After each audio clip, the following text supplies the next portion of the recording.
Okay, boys and girls, take two. I didn't want to make the video so long, so we're going to do a few try it together problems. I'll walk you through this a couple more times. All right, so let's look at problem number 4.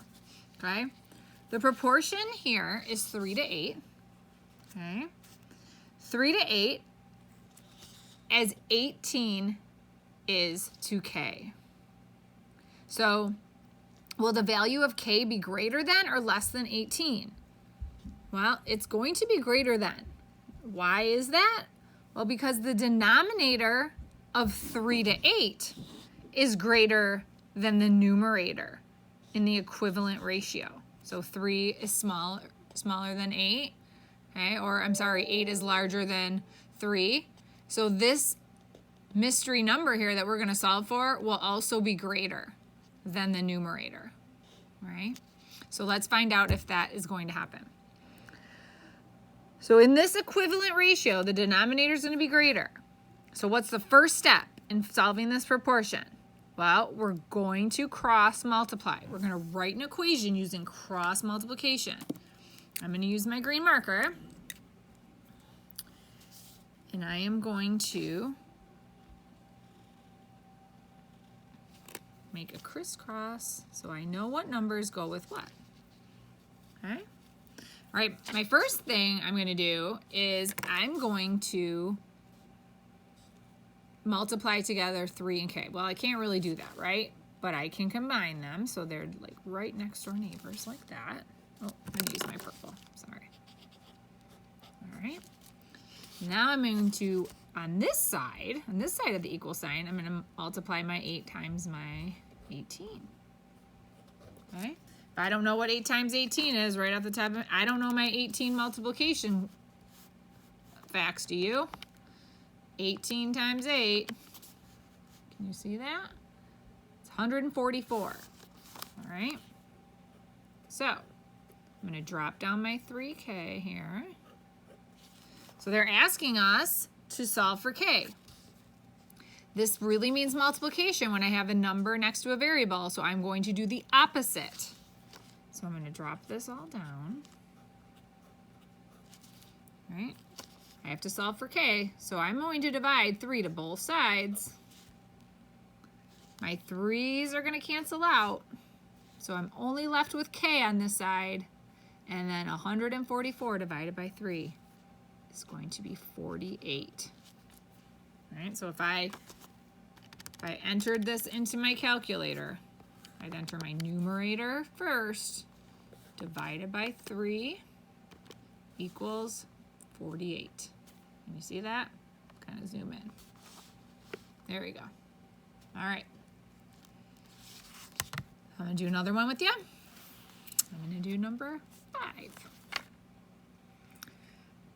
The proportion for number 5 is 4 is to 12 as, I think this is an L, is to 6/10. So will the value of L be greater than or less than 6/10? What do you think?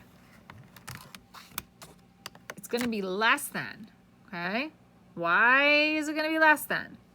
The numerator of 4/12 is less than the denominator in this equivalent fraction or equivalent ratio. Okay, so the numerator is also going to be less than this number. So what goes on the left side of the equation? Well, on this left side of the equation, it gives me 2 blank spaces. Okay, so I am going to cross multiply 4 times 0.6 or 0 and 6/10. And then on this side of the equation, I'm going to combine my 12, and I'm going to make it an L like that so we don't get confused, because that's really kind of confusing. All right. So if I entered into my calculator 4 times 6/10, I would get 2 4/10.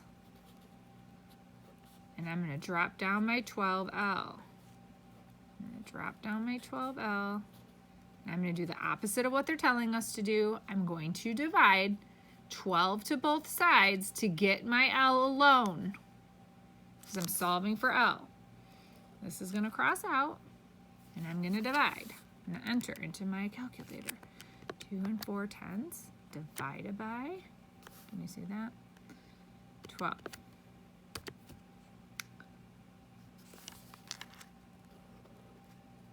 2/10. Okay. I'm going to do another one. Let's do number 7. Let's do number 7. All right. My first action is going to be to make my circles and say hi to my neighbor across the street. All right. So for number 7, on the left side of the equation, over here on the left side, all right, I'm going to multiply 14 times 10. Right? It can't go on this side because there aren't enough spaces, or they're not giving us enough spaces here. Okay? This side is just one space because I know that I can't really multiply 4 and z. I'm just going to combine them, 4z. Okay? 14 times 10 is 140. So I'm just adding that 0 from the 10s onto my 14. I'm going to drop down my 4z. I'm going to rewrite it all here. And I'm going to do the opposite of what it's telling me to do. So I'm going to divide 4 to both sides to get that z alone. It's going to cancel. And then 140, let's get my calculator back for you guys. 140 divided by 4 equals 35. So z equals 35. All right. Okay. I am going to solve number 6 by myself, and then what I'm going to do is I'm going to take a picture of this, or a picture of the teacher guide, the answers to the teacher guide, so you have a road map as to how to solve these if you lose your way. Also, I took a screenshot, if you don't have your book with you, of the how to work on your own. Okay? It has a road map of kind of what to do, using your symbols, using your words. Okay, cross multiplication. This whole lesson is using cross multiplication. The only thing you are going to be asked to do is 8 through 16. Okay, and when we meet today in Zoom, I am going to show you what I did on Google Slides for you so you can actually input your answers and then turn it into me. So I hope that works out for us. Okay, so I'll see you soon.